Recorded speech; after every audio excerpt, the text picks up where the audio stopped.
Stephen Hawking.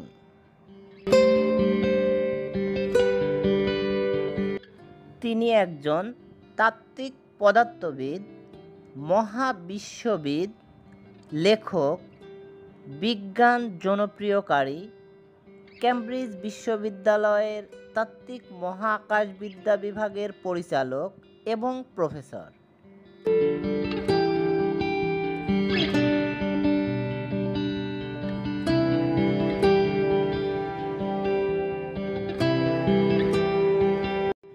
পড়াশোনা করেছেন কিন্তু তার নাম জানেন না এমন মানুষ মনে হয় গোটা দুনিয়াতে একজনও পাওয়া যাবে না।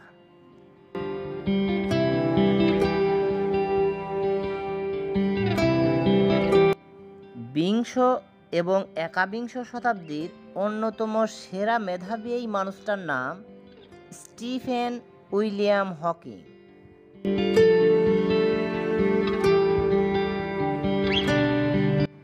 জীবনের বেশিরভাগ সময় মোটর নিউরন রোগে আক্রান্ত হয়ে হুইলচেয়ারে কাটিয়েছেন।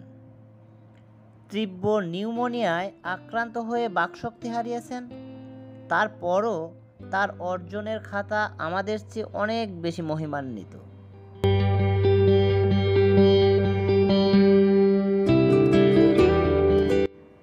আজ আমি আপনাদের জন্য এই অসামান্য মেধাবী লোকটার জীবনের গল্প নিয়ে এই ভিডিওটি তৈরি করেছি। সম্পূর্ণ ভিডিওটি দেখবেন এবং এ ধরনের আরও নতুন নতুন শিক্ষামূলক ভিডিও পাওয়ার জন্য চ্যানেলটিকে সাবস্ক্রাইব করবেন।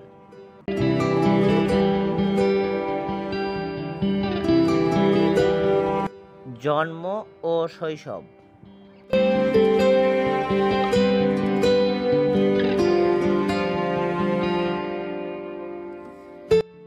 তার বাবা মা দুজনেই অক্সফোর্ডে পড়াশোনা করতেন, কিন্তু তাদের কখনো দেখা হয়নি। আমরা অনেক সময় যুদ্ধকালীন সময়ের রোমান্সের গল্প পড়ি, তাদের গল্পটা বুঝি অনেকটা সেরকমই। অক্সফোর্ডে পড়াশোনা শেষ করার পর দ্বিতীয় বিশ্বযুদ্ধ শুরু হবার কিছু সময় পর লন্ডনে তাদের দেখা হয়েছিল। চারিদিকে জার্মান বোমা পড়ছে, এমন একটা সময়ে মা ইসোবেলের গর্ভে এলেন স্টিফেন হকিং। তার জন্ম হয়েছিল অক্সফোর্ডে 1942 সালের 8 জানুয়ারি।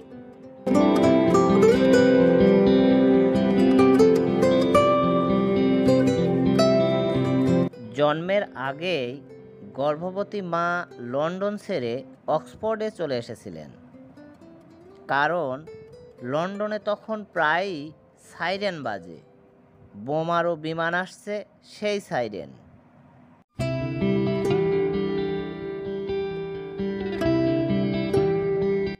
মেধাবী পরিবারেই জন্ম হয়েছিল তার।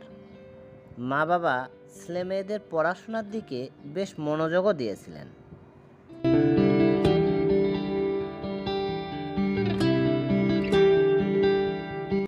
প্রাইমারি স্কুলে অনেক দিন পার করার পরও হকিং পড়তে পারতেন না, এজন্য তিনি স্কুলকেই দোষ দিয়েছেন।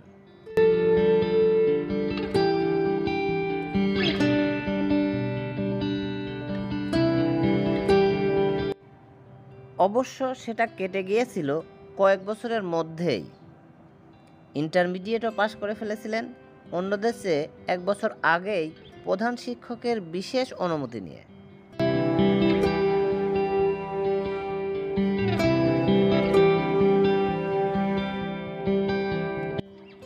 তার আগে অবশ্য আসে হাই স্কুল। শুরু হয় ক্লাস 9 থেকে, 12-এ গিয়ে শেষ হয়।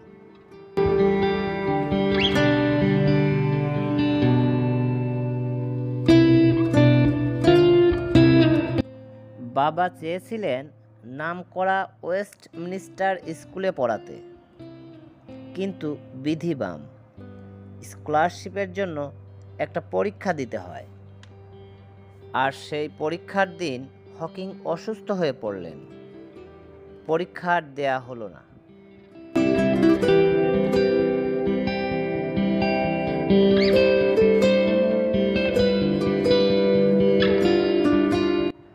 আর এত টাকা খরচ করে সেখানে পড়ানোর মতো অবস্থাও বাসায় ছিল না। তাই আগের স্কুল সেন্ট আলবানোসিসই, সেখান থেকেই ইন্টার পাস করেছিলেন তিনি।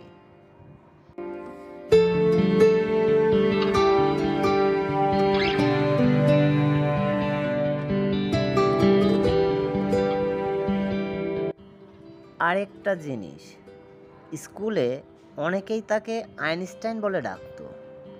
এতে আর আশ্চর্য হবার কি আছে বলুন?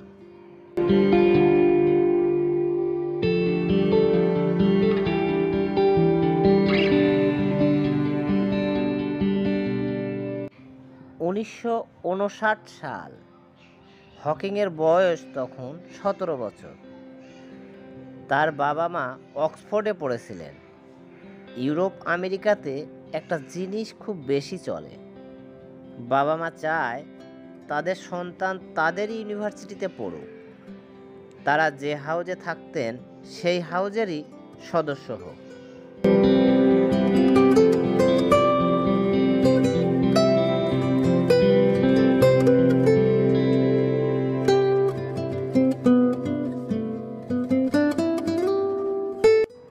নিজ নিজ হাউজের জন্য অনেকে অনেক অনুদানও দেয়।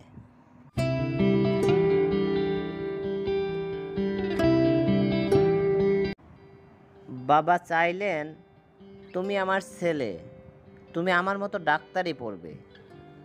ছেলে বলল, গণিত পড়ব। বাবা বললেন, গণিত পড়লে খাবে কি? তাছাড়া তুমি অক্সফোর্ডে পড়বে, এটা নিয়ে কোনো ওজোর আপত্তি শোনা হবে না।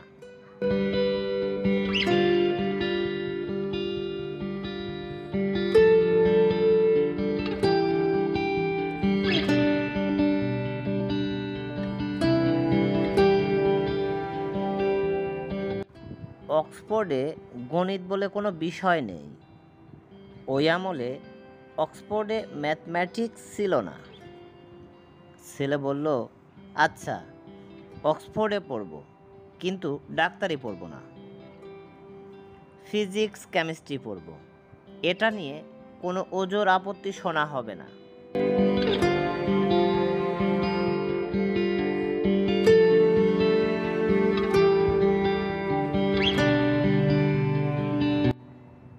এগুলো সম্পূর্ণ আমার মস্তিষ্ক প্রসূত কাল্পনিক ডায়লগ, কিন্তু কাহিনী সত্য।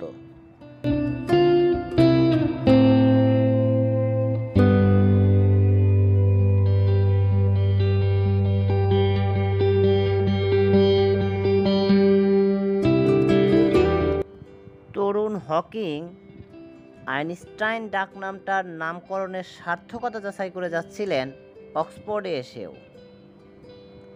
পড়াশোনা নাকি পানি ভাত ছিল তার কাছে।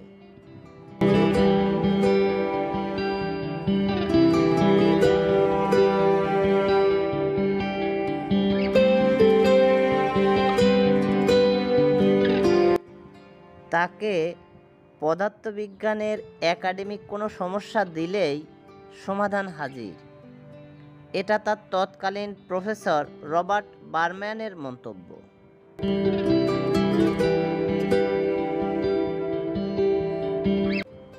এজন্য পড়াশোনার দিকে তার ধ্যান ছিল খুবই কম। অনার্স জীবনের ৩য় বছরে পড়াশোনা বলতে প্রায় বাদ দিয়ে টোটো করে ঘুরে বেড়াতে লাগলেন, বন্ধু বান্ধব বানানোর দিকে মনোযোগ দিলেন।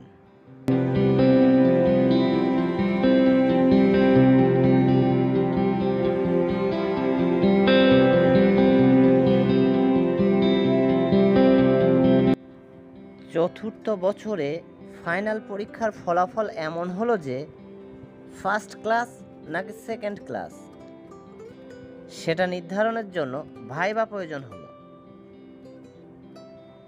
অমনোযোগী ছাত্র হিসাবে ততদিন তিনি বেশ সুনাম কামিয়েছেন। ভাইভাতে গিয়ে তিনি সেটা সুযোগ নিলেন। ভবিষ্যৎ পরিকল্পনা জিজ্ঞেস করার পর তিনি যা বলেছিলেন সেটা সরাসরি অনুবাদ করে তুলে দিচ্ছি। যদি আমাকে ফার্স্ট ক্লাস দেন তাহলে ক্যামব্রিজে চলে যাব, ওখানে গিয়ে মহাবিশ্বতত্ত্ব পড়ব। আর যদি সেকেন্ড ক্লাস দেন তাহলে অক্সফোর্ডেই থাকব। মনে হয় ফার্স্ট ক্লাস দিয়ে বিদায় করে দিলেই ভালো হয়।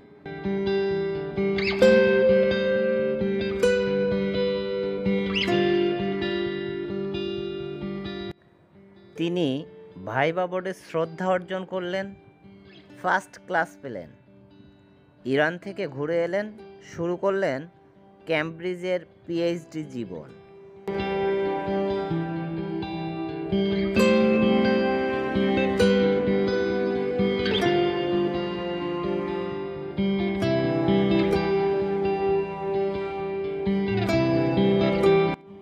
বিখ্যাত জ্যোতির্বিদ ফ্রেড হয়েল তখন ক্যামব্রিজে পড়াচ্ছেন। হকিং চেয়েছিলেন তার সাথে কাজ করতে।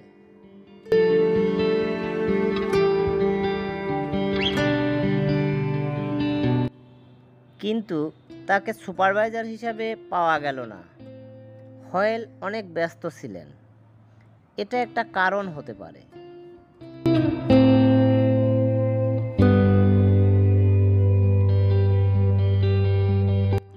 যারা হয়েলকে চেনেন না তাদের উদ্দেশ্যে বলছি, আমরা এখন জানি যে আমরা সবাই নক্ষত্রের সন্তান। আমাদের শরীরের প্রত্যেকটি অণু-পরমাণু কোনো একটা নক্ষত্রের হৃদয়ে তৈরি হয়েছে। কার্ল সেগান এই ধারণাকে সবার মধ্যে জনপ্রিয় করে দিয়েছিলেন উই আর স্টার স্টাফ উক্তি দিয়ে। কিন্তু সেই একাডেমিক গবেষণা করেছিলেন ফ্রেড হয়েল এবং তার সহযোগী গবেষকরা।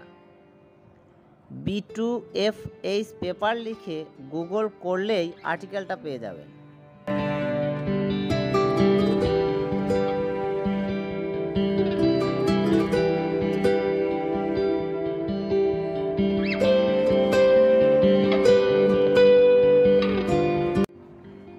এমন একটা গবেষকের সাথে কাজ করতে না পেরে ভীষণ মন খারাপ হয়েছিল তার।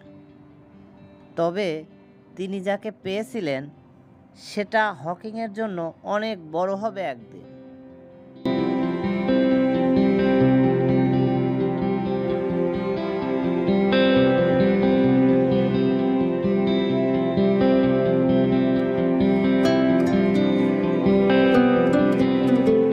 তার সুপারভাইজার ছিল ডেনিস সিয়ামা, আধুনিক মহাবিশ্ব তত্ত্বের জনকদের একজন।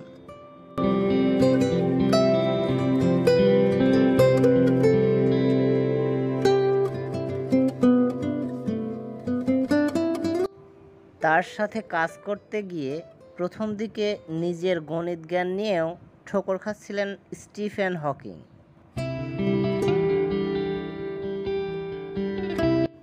আগেই বলেছি তিনি পড়াশোনা করেছেন অক্সফোর্ডে, আর সেখানে গণিতের জন্য উৎসর্গীকৃত বিভাগ তখন ছিল না।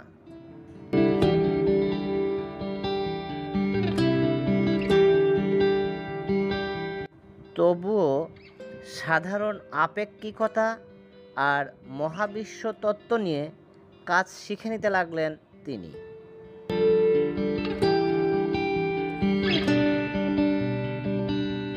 ড্যানিসও খুব ধৈর্য নিয়ে তার সাথে আলোচনা করতেন।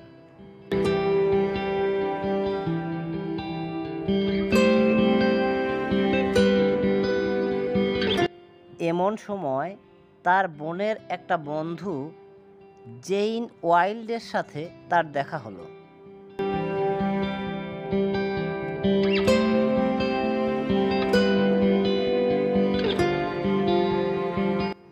ফরাসি সাহিত্যে পড়ুয়া মেয়েটার সাথে খুব দ্রুত তার সখ্যতা গড়ে উঠল এবং সেটা পরবর্তীতে প্রেমেও গড়ালো।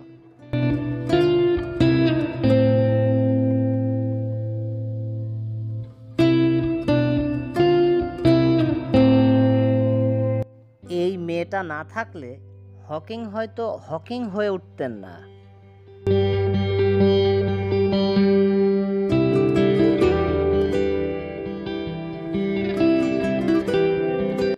মোটর নিউরন রোগ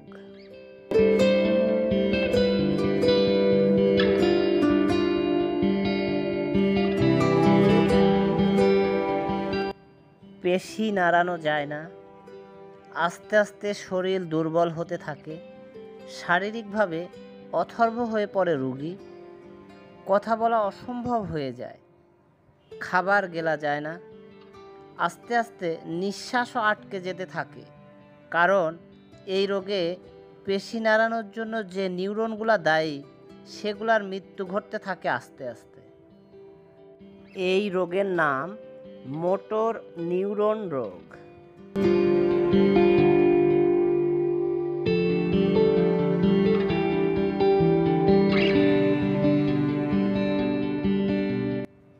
এই রোগে আক্রান্ত রোগী মারা পড়ে কয়েক বছরের মধ্যেই। আর সেই রোগে আক্রান্ত হলেন স্টিফেন হকিং, মাত্র 21 বছর বয়সে 1963 সালে।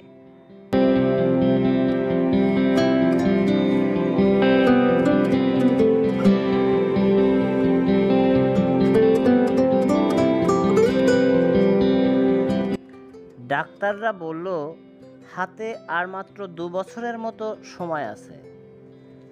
কোনো ডাক্তাররা বলল 25 বছর পর্যন্ত বাঁচবেন না হকিং।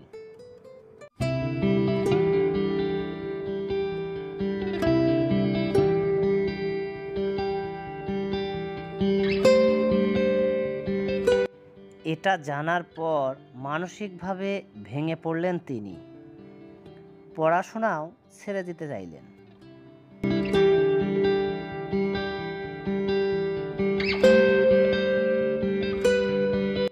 ডাক্তাররা বলল ব্যস্ত থাকো, কিছু একটা নিয়ে লেগে থাকো, পড়াশোনাটা ছেড়ো না।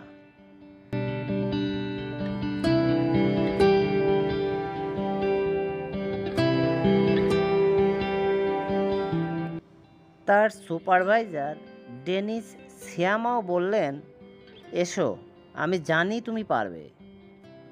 সবচেয়ে বড় খুঁটি হয়ে পাশে দাঁড়ালো সদ্য প্রেমিকা জেইন ওয়াইল্ড। বলল, চলো আমরা বিয়ে করে ফেলি।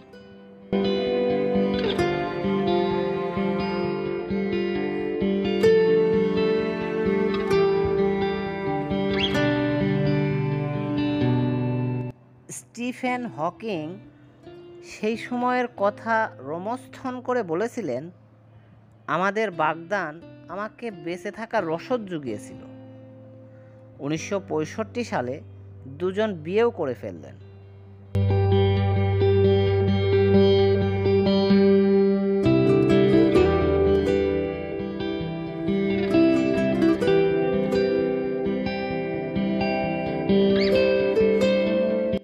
মহাবিশ্ব তত্ত্ব নিয়ে গবেষণা।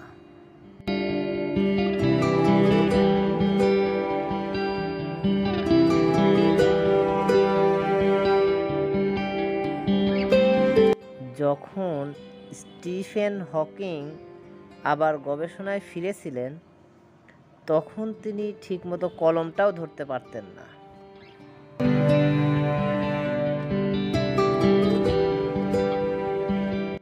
তখনও তার ডক্টরাল থিসিসের বিষয় ঠিক হয়নি।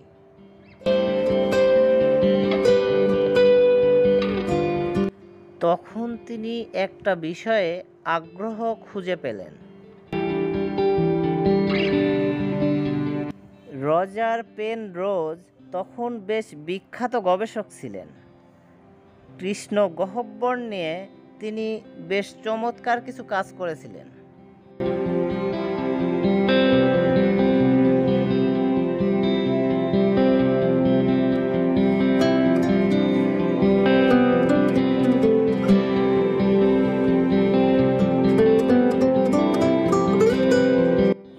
রজার পেনরোজ বলেছেন, কৃষ্ণ গহ্বরের কেন্দ্রে নাকি স্থান ও কালের অনন্যতা আছে। সহজ ভাষায়, এটার কেন্দ্রে গিয়ে স্থান আর কাল এমনভাবে অবস্থান করে যেন এটা অসীম, কিন্তু অত্যন্ত ক্ষুদ্র একটা জায়গা।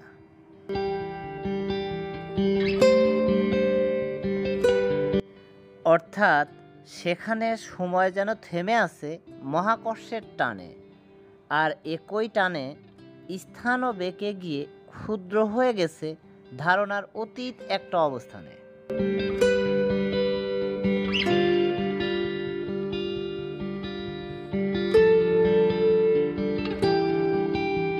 হকিং ভাবলেন, এই কাহিনী যদি গোটা মহাবিশ্বের ক্ষেত্রে কাজে লাগানো যায় তাহলে কেমন হয়।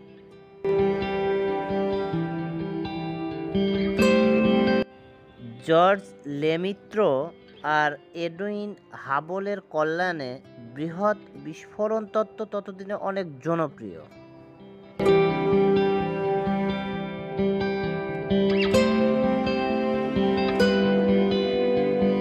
আইনস্টাইনের আপেক্ষিকতা তত্ত্বের জনপ্রিয়তার কথা না হয় আর নাই বললাম।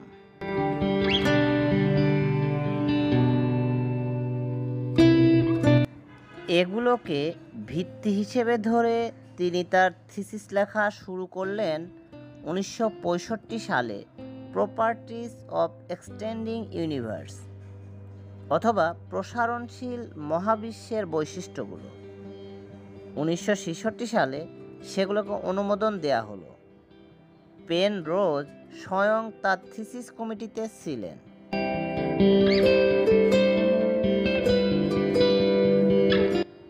আমার মনে হয় না ডেনিস তার পাশে খুঁটি হয়ে দাঁড়িয়ে না থাকলে এত কিছু সম্ভব হতো। পিএইচডি জীবনে সুপারভাইজারই সবচেয়ে বড় কথা। ওই অবস্থায় সুপারভাইজার যদি বলতেন আমি কোনো সাহায্য করতে পারবো না, তাহলে সেই থিসিস কোনোদিন আলোর মুখ দেখত না।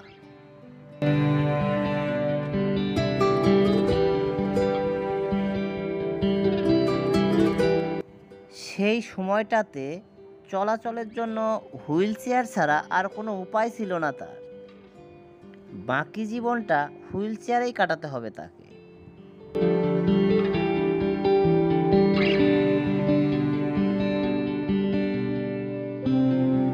কৃষ্ণ গহ্বর নিয়ে গবেষণা, হকিং বিকিরণ এবং কৃষ্ণ গহ্বর তথ্য বৈপরীত্য।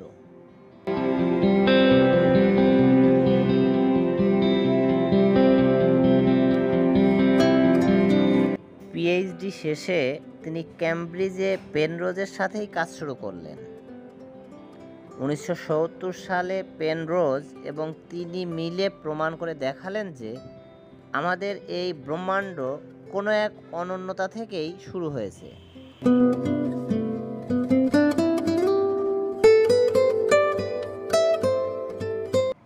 একই বছরে তিনি কৃষ্ণ গহ্বর নিয়েও আরও বিস্তৃত কাজ শুরু করলেন।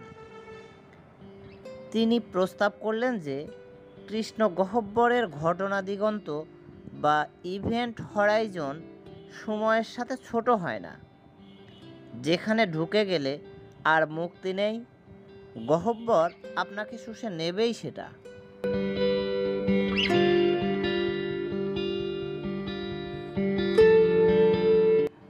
অন্য গবেষকদের সাথে মিলে কৃষ্ণ গহ্বরের ক্রিয়াকৌশল নিয়ে 4টা নীতি উত্থাপন করলেন 1970 সালে। ঘটনা দিগন্ত ছোট না হওয়ায় বৈশিষ্ট্যটা রাখলেন দ্বিতীয়তে।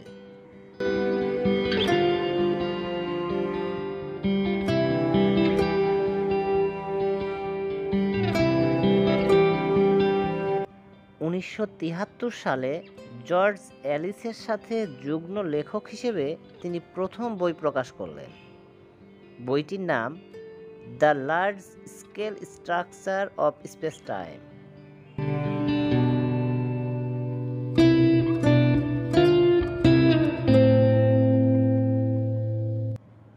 একই বছরে তিনি মহা বিরক্ত হয়ে খেয়াল করলেন যে কৃষ্ণ গহ্বর নিয়ে তার দেয়া দ্বিতীয় নীতিটা ভুল।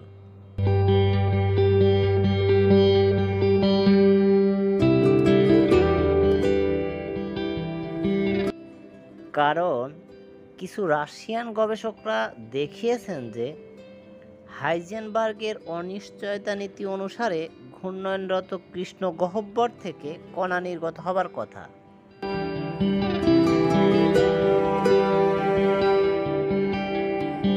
হকিং গবেষণা করে দেখালেন যে কাহিনী সত্য।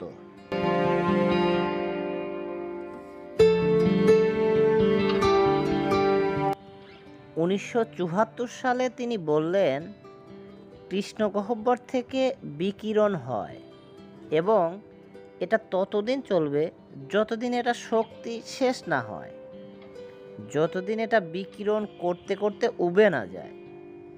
এই বিকিরণকে এখন হকিং বিকিরণ বা হকিং রেডিয়েশন বলা হয়।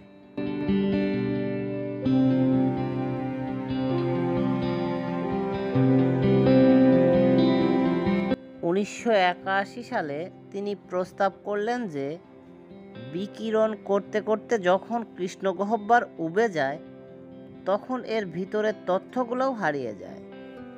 কিন্তু তথ্য তো কখনো হারিয়ে যায় না, তাই এটা নিয়ে পদার্থবিজ্ঞান জগতে ধাওয়া পাল্টা দেওয়া শুরু হয়ে যায়।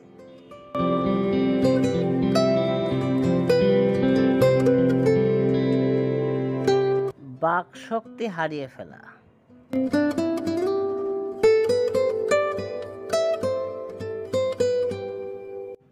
1985 সাল হকিং তখন সুইজারল্যান্ডের জেনেভাতে গিয়েছিলেন।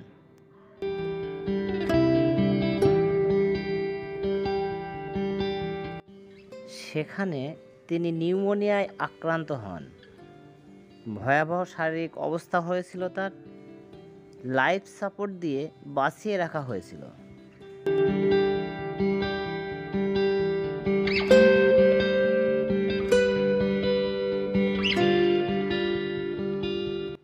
যেহেতু রোগী কোমায় এবং তিনি কোনো সিদ্ধান্ত নিতে অপারগ, তাই ডাক্তাররা তার স্ত্রী জেইনকে জিজ্ঞেস করলো লাইফ সাপোর্ট খুলে ফেলা হবে কি না।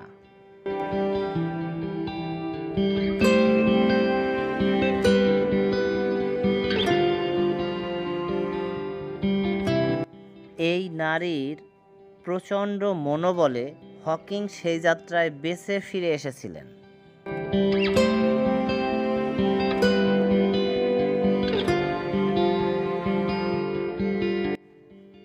জেইন হকিংকে ক্যামব্রিজে নিয়ে গিয়েছিলেন। সেখানে তার সংক্রমণ ঠেকানো হয়।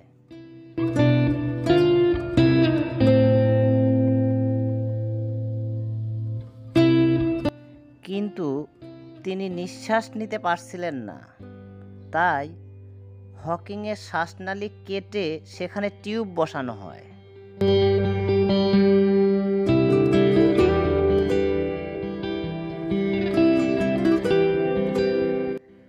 মোটর নিউরন রোগের জন্য আগে এমনিতেই তার কথা জড়িয়ে যেত, এবার তিনি সম্পূর্ণরূপে বাকশক্তি হারালেন।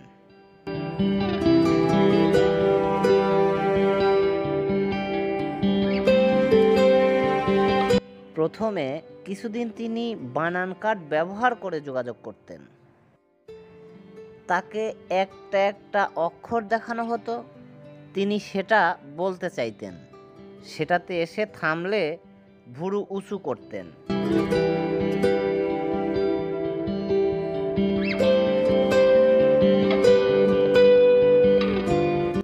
পরবর্তীতে হকিংয়ের এক সহযোগী পদার্থবিদ ক্যালিফোর্নিয়ার একটি কোম্পানি ওয়ার্ড প্লাসে যোগাযোগ করলেন।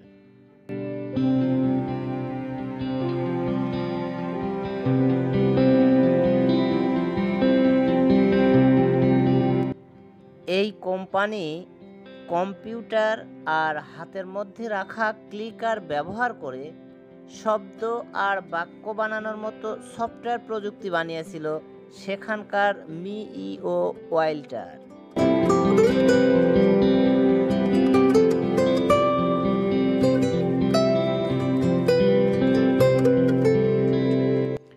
ওয়াল্টারকে মার্টিন কিং বললেন, এটা দিয়ে কি মোটর নিউরন রোগী বা ALS এ আক্রান্ত ইংরেজ এক প্রফেসরকে সাহায্য করা যাবে?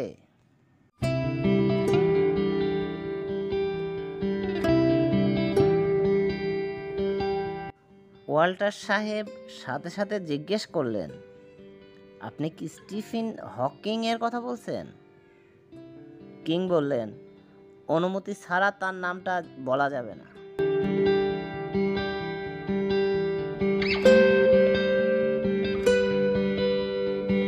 পরের দিন তিনি ওয়াল্টারকে নিশ্চিত করেছিলেন যে এটা স্টিফেন হকিংয়ের জন্যই।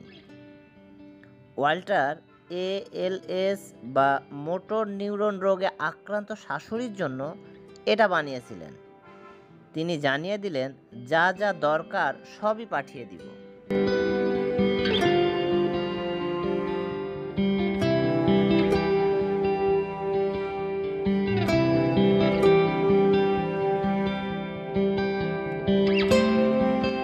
এই সফটওয়্যারকে একটা ভয়েস সিনথেসাইজারের সাথে যুক্ত করে দিয়েছিল স্পিচ প্লাস নামের একটা কোম্পানি। এরপর থেকে মিনিটে 15টার মতো শব্দ বলতে পারতেন তিনি।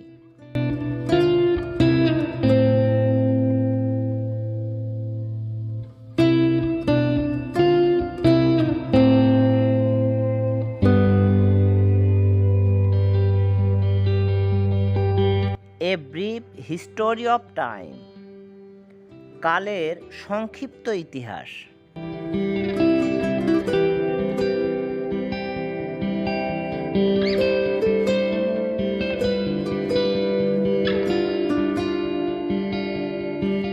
1982 সাল। ততদিনে হকিংয়ের 3 সন্তান খানিকটা বড় হয়ে গেছে। টাকা পয়সার কিছুটা টানাটানি শুরু হয়েছিল। তিনি ঠিক করলেন সর্বসাধারণের জন্য সাধারণ ভাষায় একটা বই লিখবেন।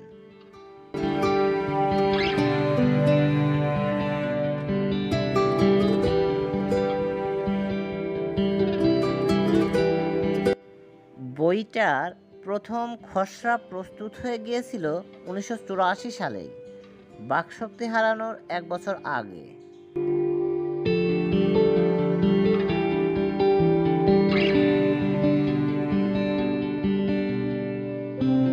কিন্তু তার প্রকাশকের কাছে বইটা কঠিন মনে হওয়ায় আরও সহজ ভাষা ব্যবহার করতে বলেছিলেন।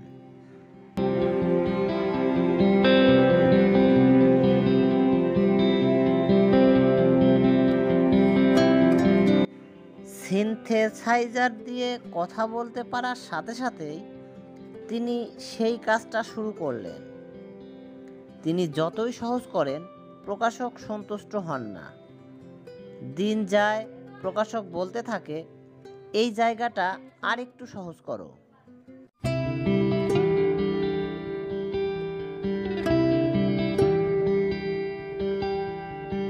হকিংয়ের জন্য একই জিনিস বারবার দেখা আর লেখাটা খুবই কষ্টের হয়ে উঠছিল। ব্যাপারটাকে তিনি সময়ের অপচয় বলে মনে করতেন।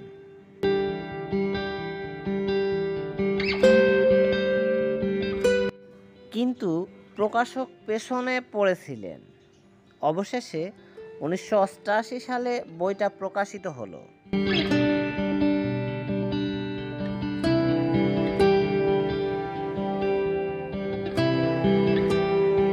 প্রথম সংস্করণে ভূমিকা লিখে দিলেন খ্যাতনামা জ্যোতির্বিজ্ঞানী কার্ল সেগান। বইটা ধুম মাচিয়ে দিল সাথে সাথেই। এতদিনে প্রায় 1 কোটির উপরে কপি বিক্রি হয়েছে।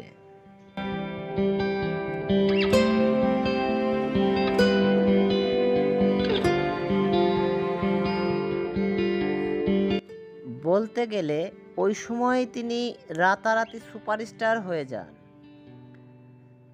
টাকা পয়সার সমস্যা আর কোনোদিন দেখতে হয়নি তাকে বা তার পরিবারকে।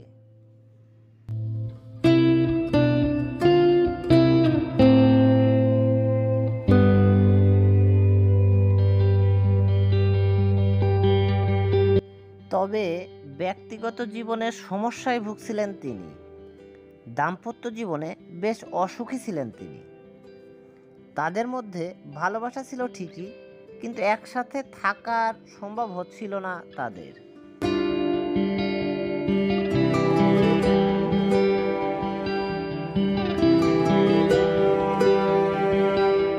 1990 সালে স্টিফেন হকিং তার এক নার্সের সাথে থাকা শুরু করেন।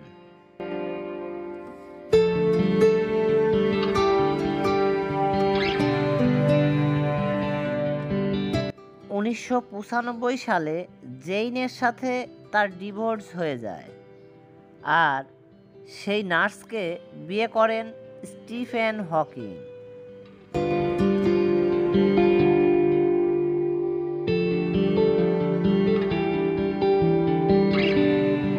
2006 সালের দিকে সেই সম্পর্কেরও ইতি টানেন তিনি।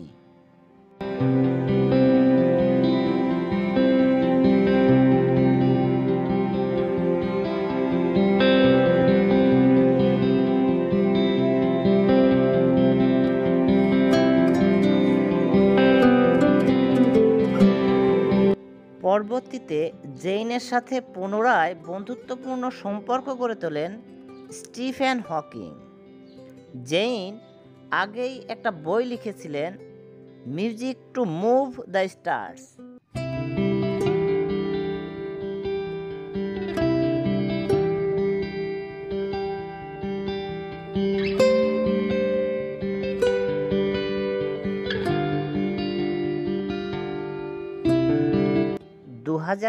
সালে সেটার একটা পরিমার্জিত রূপ বের করেন, travelling to infinity, my life with Stephen.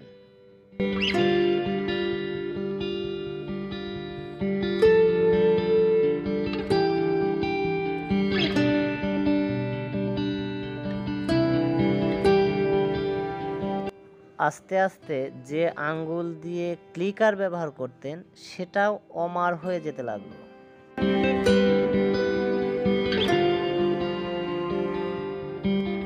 2008 সালের দিকে তার গ্রাজুয়েট অ্যাসিস্ট্যান্ট চশমায় ইনফ্রারেড লাগিয়ে গালের পেশি নাড়াচাড়া দিয়ে যোগাযোগ করার ব্যবস্থা করল, কিন্তু ধীরে ধীরে সেটাও দুর্বল হয়ে যেতে লাগলো। 2011-র দিকে মিনিটে 15টার জায়গায় 2টা শব্দ এসে ঠেকল তার যোগাযোগের গতি।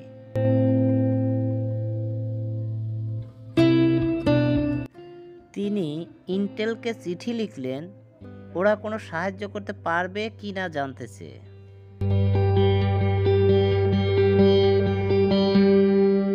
ইন্টেল একটা টিম পাঠালো যাতে কম্পিউটার হিউম্যান ইন্টারঅ্যাকশন ডিজাইনার ছিলেন পিট ডেনম্যান।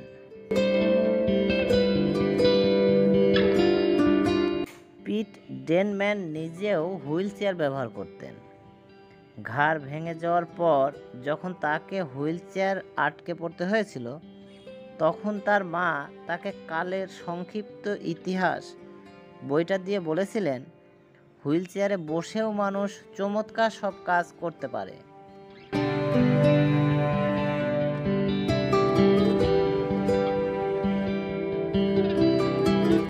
স্টিফেন হকিং ছিলেন পিট ডেনম্যানের প্রেরণা, আর তার প্রেরণার মানুষটা তাদের সাথে 30টা শব্দ বলতে 20 মিনিট নিয়েছিলেন।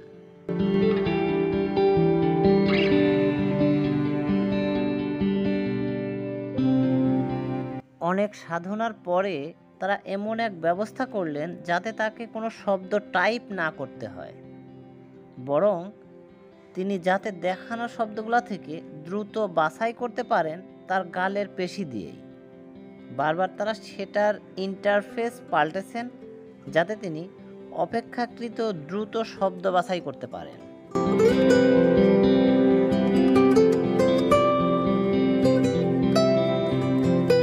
নিকটতম নক্ষত্রে মহাকাশযান পাঠানোর প্রজেক্ট।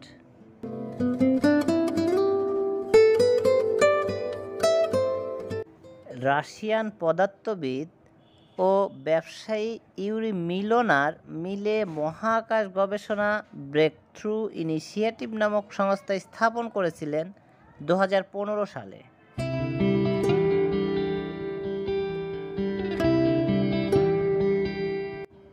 এই প্রকল্পের একটা অংশ হচ্ছে নিকটতম নক্ষত্রে মহাকাশযান পাঠানোর জন্য। নিউ ইয়র্কের ওয়ার্ল্ড পর্যবেক্ষণ কেন্দ্রে জ্যোতি পদার্থবিদ স্টিফেন হকিং আর ইউরি মিলনার 2016 সালের এপ্রিলের 12 তারিখে ব্রেক থ্রু স্টারশটের ঘোষণা দিয়েছিলেন।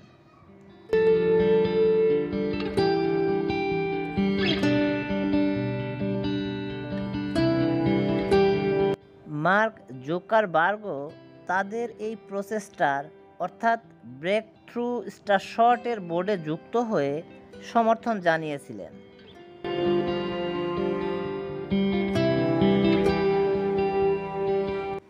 এই প্রকল্পের অধীনে খুব কম ওজন বিশিষ্ট একটা মহাকাশ যান তৈরি করা হবে। এর ওজন হতে পারে 1 গ্রাম, আর এটার সাথে লাগানো থাকবে লাইট সেইল। লাইট সেইল হচ্ছে এমন একটা পাল যেটা আলোর ধাক্কায় চলে।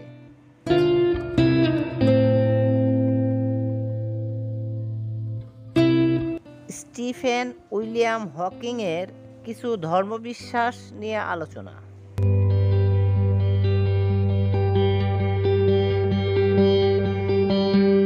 আইনস্টাইনের ধর্মবিশ্বাস নিয়ে অনেকে টানাহেঁচড়া করে।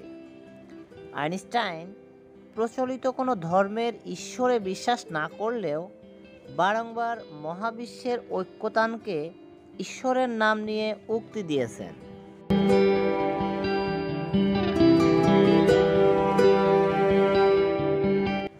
হকিংয়ের ধর্মবিশ্বাস নিয়ে টানাটানি করার কোনো সুযোগ নেই।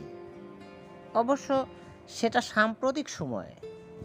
একসময় তিনিও উদাহরণ দিতে গিয়ে ঈশ্বর শব্দটা ব্যবহার করেছেন।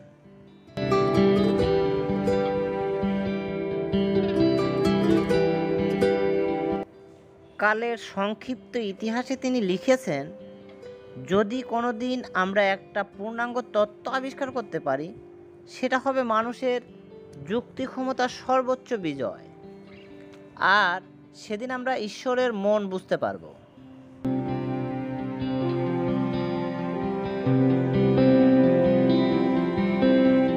কেউ টানাটানি করতে চাইলে এই লাইনটা নিয়ে করতে পারে, যদিও একই বইতে তিনি একথা লিখে দিয়েছেন, মহাবিশ্বের উৎপত্তির বর্ণনা করার জন্য ঈশ্বরের অস্তিত্বের প্রয়োজন নেই।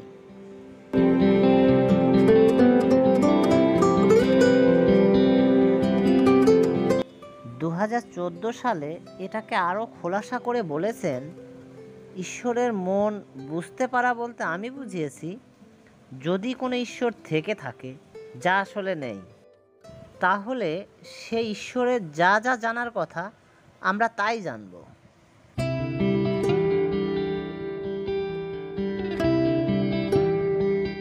হকিং এও বলেছেন, ধর্ম আর বিজ্ঞানের মধ্যে একটা মৌলিক পার্থক্য আছে। ধর্মের ভিত্তি কর্তৃত্ব ফলানোতে, আর বিজ্ঞানের ভিত্তি পর্যবেক্ষণ আর যুক্তিতে।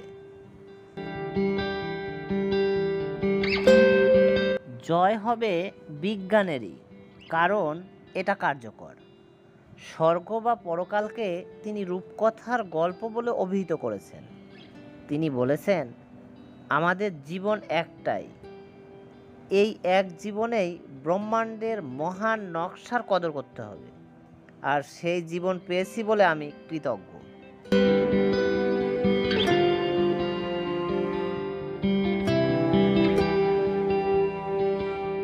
স্টিফেন উইলিয়াম হকিং এর জীবনী দিয়ে বানানো মুভি থিওরি অফ এভরিথিং।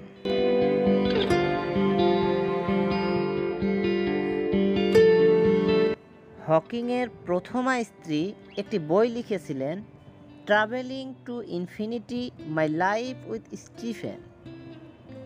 এই বইটি দিয়ে একটি সিনেমা বানানো হয়েছিল 2014 সালে, আর সিনেমাটির নাম থিওরি অফ এভরিথিং।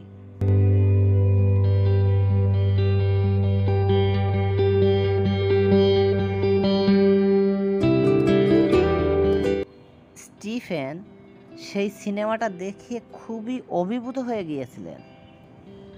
হকিংয়ের ভূমিকায় এডি রেডমেইনকে দেখে তিনি মনে করেছিলেন যে তিনি যেন নিজেকেই দেখতে পাচ্ছেন।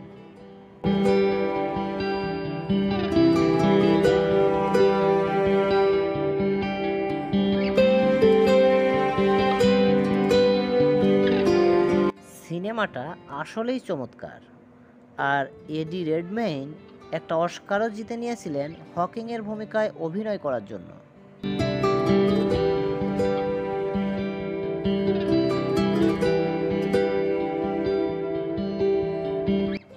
তিনি জন্মেছিলেন বিজ্ঞানী গ্যালিলিওর মৃত্যুবার্ষিকীতে আর মৃত্যুবরণ করলেন আইনস্টাইনের জন্মবার্ষিকীতে।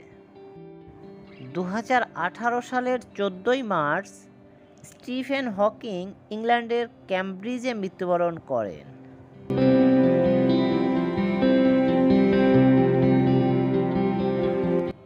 তার মৃত্যুর আগে কেউ যদি আমাকে জিজ্ঞেস করত এই মুহূর্তে পৃথিবীর সবচেয়ে মেধাবী মানুষটা কে, তাহলে সহজেই উত্তর দিতে পারতাম, কিন্তু এখন আর পারছি না। তার মৃত্যুর সংবাদ পেয়ে সাথে সাথে চোখ ঘোলা হয়ে গিয়েছিল। তার স্মৃতিতে লিখেছিলাম, প্রিয় স্টিফেন হকিং, আমি আইনস্টাইনের সময়ে এই পৃথিবীতে ছিলাম না। যতদিন কার্ল সেগান বেঁচে ছিলেন ততদিন ওনাকেও চিনতাম না। ফাইলম্যানের সময়েও না, নিউটনের সময়েও না। আমি এই পৃথিবীটা সজ্ঞানে ভাগাভাগি করেছি আপনার সাথে। আপনি আমাদের সময়ের সবচেয়ে মেধাবী পদার্থবিদ ছিলেন। সারা জীবন ব্যাপক পরিশ্রম করে আজ আপনি চিরবিদায় নিলেন। আপনার এতদিন বেঁচে থাকার কথা ছিল না। ডাক্তাররা 2 বছরের সময় বেঁধে দিয়েছিলেন, সেই কত বছর আগে। মোটর নিউরন ডিজিজের শিকার হয়ে হুইল চেয়ারে আটকে পড়েছিলেন, কিন্তু সেখান থেকেই পুরো দুনিয়াটাকে জয় করে নিয়েছিলেন আপনি। Even from a wheel chair you achieved a lot, more than a lot of us combined.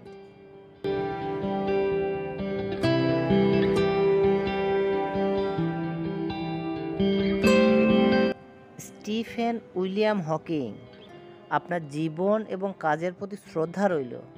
Thank you for coming and living into this world.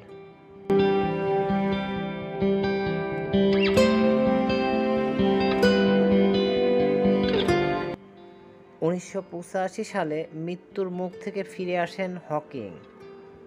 1985 সালে গ্রীষ্মের জেনেভায় ছাড়ে অবস্থানকালে নিউমোনিয়ায় আক্রান্ত হয়েছিলেন বিজ্ঞানী। চিকিৎসকরাও তার কষ্ট দেখে একসময় লাইফ সাপোর্ট সিস্টেম বন্ধ করে দেওয়ার প্রস্তাব দিয়েছিলেন। সম্প্রতি হকিংয়ের জীবন নিয়ে তৈরি হয়েছে এক তথ্যচিত্র। সেখানেই এই তথ্যে জানিয়েছেন হকিং। তিনি বলেছেন, নিউমোনিয়ার ধকল আমি সহ্য করতে পারিনি, কোমায় চলে গিয়েছিলাম। তবে চিকিৎসকরা শেষ অবধি চেষ্টা চালিয়ে গিয়েছিলেন, হাল ছাড়েননি। কিন্তু চেষ্টার সত্ত্বেও অবস্থার উন্নতি না হয় যন্ত্রণা থেকে মুক্তি দিতে চিকিৎসকরা হকিংয়ের স্ত্রী জেইনকেও লাইফ সাপোর্ট সিস্টেম বন্ধ করে দেওয়ার কথা জানান। তবে সে প্রস্তাবে অবশ্য রাজি হননি জেন।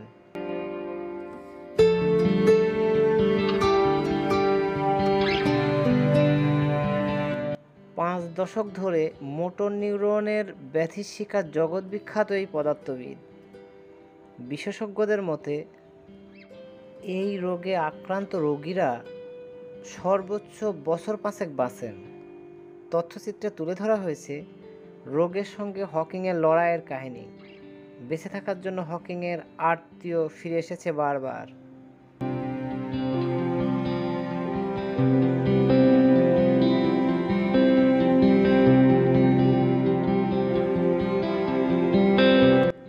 গত 2 দশকের সঙ্গী জেন বলেছেন, হকিংয়ের এই ব্যাধি আমাদের ব্যক্তি জীবনের কৃষ্ণ গহ্বর।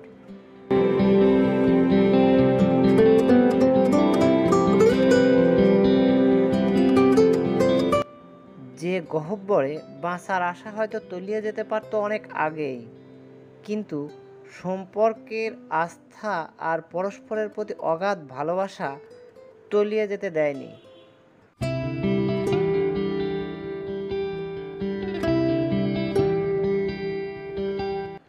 তথ্যচিত্রে কর্মজীবনের চেয়ে হকিংয়ের ব্যক্তি জীবনকে বেশি গুরুত্ব দেওয়ায় বিজ্ঞানীদের একাংশ অসন্তোষ প্রকাশ করেছেন। তাদের দাবি, বিজ্ঞানে অবদান ছাড়া হকিংয়ের জীবনকে দেখানো মানে বকলমে তাকেই গুরুত্বহীন করে তোলা। তবে তথ্যচিত্রে এমন কিছু তথ্যও পরিবেশিত হয়েছে যা হকিংয়ের একটা অদেখা দিক আমাদের সামনে তুলে ধরে।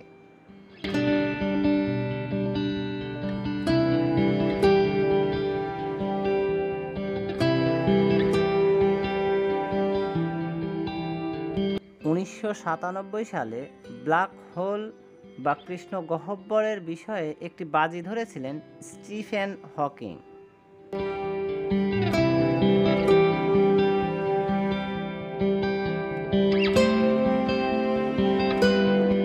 বাজিতে তার পক্ষে ছিলেন আর এক পদার্থবিজ্ঞানী কিপ থর্ন এবং অন্য পক্ষে ছিলেন জন প্রেস্কিল।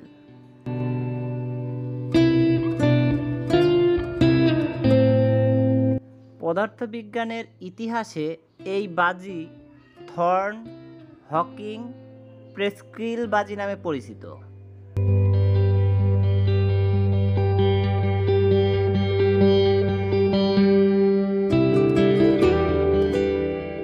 প্রফেসর হকিং এবং থর্ন যুক্তি দেখালেন যে যেহেতু সাধারণ আপেক্ষিকতাবাদ অনুসারে কৃষ্ণ গহ্বর তার ঘটনা দিগন্তের ভিতরের কোনো কিছুই বাইরে আসতে দেয় না, এমনকি সেখান থেকে আলো পর্যন্তও বের হতে পারে না, সেহেতু হকিং বিকিরণের মাধ্যমে বস্তুর ভর শক্তির যে তথ্য পাওয়া যায় তা কোনো ক্রমেই কৃষ্ণ গহ্বরের ভিতরের তথ্য নয়, তা নতুন, এবং যেহেতু এটি আবার কোয়ান্টাম বলবিদ্যার সাথে সাংঘর্ষিক, সেহেতু কোয়ান্টাম বলবিদ্যা নতুন করে লেখা প্রয়োজন।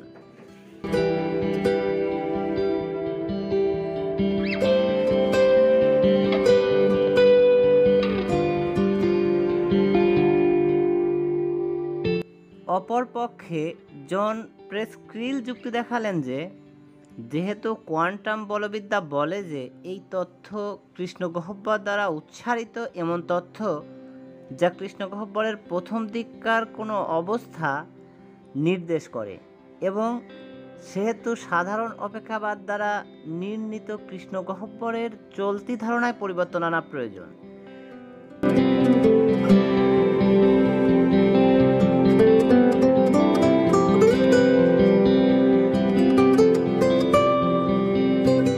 দীর্ঘদিন পরে 2004 সালে হকিং স্বীকার করেন যে তিনি বাজিতে হেরেছেন এবং মন্তব্য করেন যে কৃষ্ণ গহ্বরের উচিত তার দিগন্ত ভেঙে তথ্য নির্গত করা, এবং এটা করার জন্য তিনি মজা করে জন প্রেস্কিলকে বেসবল সম্পর্কিত একটি সম্পূর্ণ বিশ্বকোষ উপহার দিয়েছিলেন, যা প্রেস্কিলের কাছে হকিংয়ের মতো কৃষ্ণ গহ্বর থেকে পাওয়া তথাকথিত তথ্যের মতো অকাজের ইঙ্গিতবহ।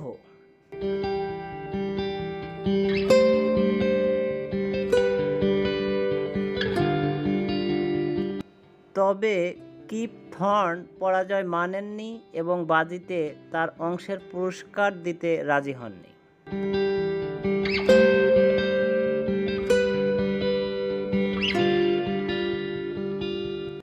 কম্পিউটার সিমুলেশনের মাধ্যমে দেখা গেছে যে পঞ্চম বা ততোদিকমুখী এক ধরনের চিকন বৃত্তাকৃতির কৃষ্ণ গহ্বর কালক্রমে তার বৃত্তের উপর অনেকগুলা ক্ষুদ্র ক্ষুদ্র কৃষ্ণ গহ্বরের জন্ম দিচ্ছে, যার ফলে আইনস্টাইনের সাধারণ অপেক্ষবাদ ভেঙে পড়েছে। ঘটনা দিগন্তের বাইরে অবস্থিত কৃষ্ণ গহ্বরের এ ধরনের উপসর্গ বা নেকেড সিঙ্গুলারিটি খুবই গুরুত্বপূর্ণ, কেননা বাইরে থেকে তা পর্যবেক্ষণ করা যাবে।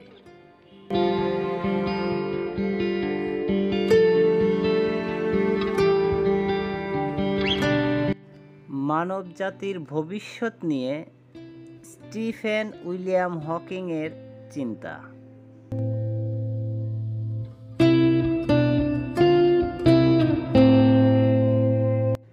2006 সালে হকিং ইন্টারনেটে প্রশ্ন রাখেন, রাজনৈতিক, সামাজিক ও পরিবেশগতভাবে বিশৃঙ্খল এই পৃথিবীতে মানবজাতি কিভাবে আরও 100 বছর টিকে থাকবে।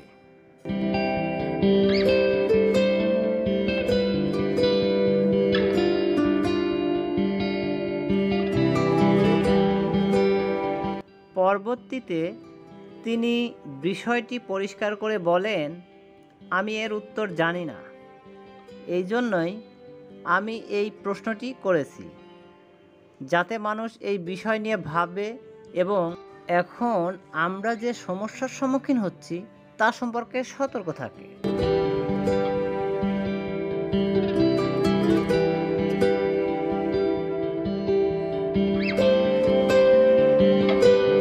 হকিং উদ্বেগ প্রকাশ করে বলেন, হঠাৎ পারমাণবিক যুদ্ধ, ভাইরাস, বিশ্ব উষ্ণায়ন বা মানুষ ভাবেনি এমন বিপদ থেকে পৃথিবীকে মানুষ ও অন্যান্য প্রজাতির জীবন ঝুঁকিতে রয়েছে। যদি মানবজাতি অন্য কোনো গ্রহে উপনিবেশ স্থাপন করতে পারে, তাহলে গ্রহব্যাপী দুর্যোগের ফলে মানুষ বিলুপ্ত হবে না।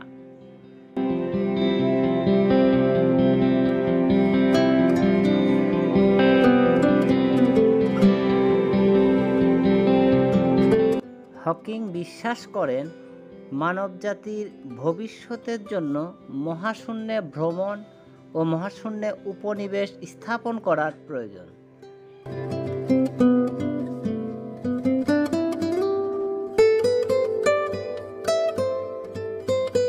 বিজ্ঞান বনাম দর্শন নিয়ে স্টিফেন উইলিয়াম হকিংয়ের মতাদর্শন।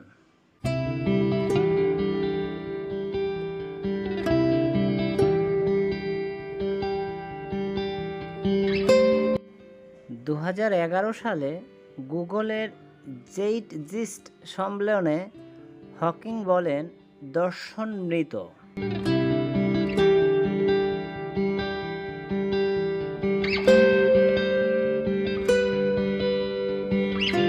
তিনি মনে করেন, দার্শনিকগণ বিজ্ঞানের আধুনিক বিকাশের সাথে তাল মিলাতে পারেনি এবং বিজ্ঞানীরা আমাদের জ্ঞানের ক্ষুধা মেটাতে আবিষ্কারের আলোকবর্তিকা বহনকারী হয়ে উঠেছেন।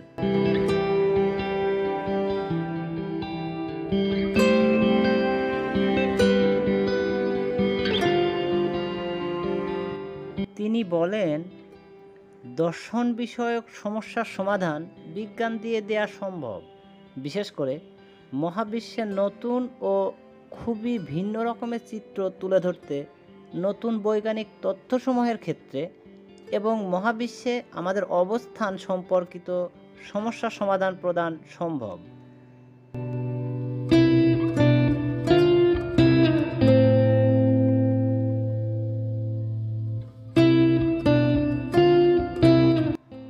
স্টিফেন উইলিয়াম হকিংকে পুরস্কার ও সম্মাননা প্রদান।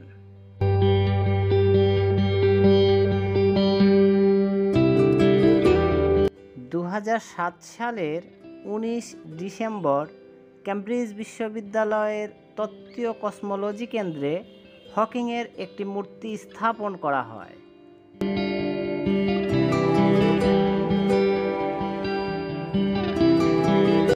প্রয়াত শিল্পী আয়ান ওয়াল্টার এটি তৈরি করেন।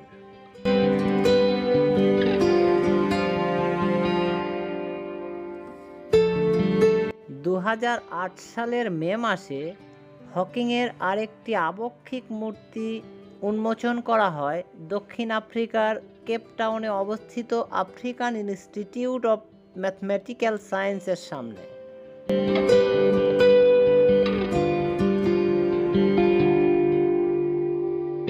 মধ্য আমেরিকার দেশ এল সালভাদর তাদের রাজধানী সান সালভাদরের বিজ্ঞান জাদুঘরটির নাম রেখেছেন হকিংয়ের নামে।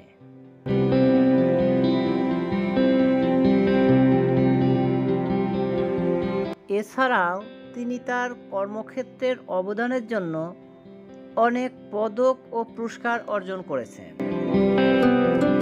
1966 সালে তিনি প্রথম পুরস্কার পান, অ্যাডামস পুরস্কার। এরপর এডিংটন পদক পান 1975 সালে, ম্যাক্সওয়েল পদক ও পুরস্কার পান 1976 সালে।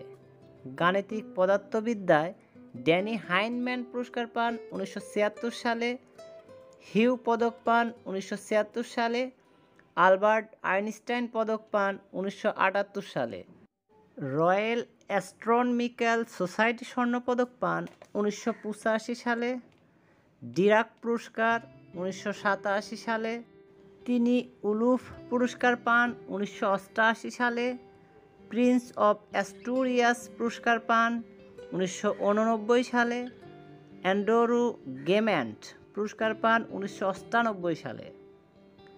নেলর পুরস্কার ও লেকচারশিপ 1999 সালে। লিলিয়েনফেল্ড পুরস্কার পান 1999 সালে। রয়্যাল সোসাইটি অফ আর্টসের আলবার্ট পদক পান 1999 সালে। কপিল পদক পান 2006 সালে। প্রেসিডেন্সিয়াল মডেল অফ ফ্রিডম পদক পান 2009 সালে। ফান্ডামেন্টাল ফিজিক্স পুরস্কার পান 2012 সালে এবং BBVA foundation frontiers of knowledge পুরস্কার পান 2015 সালে।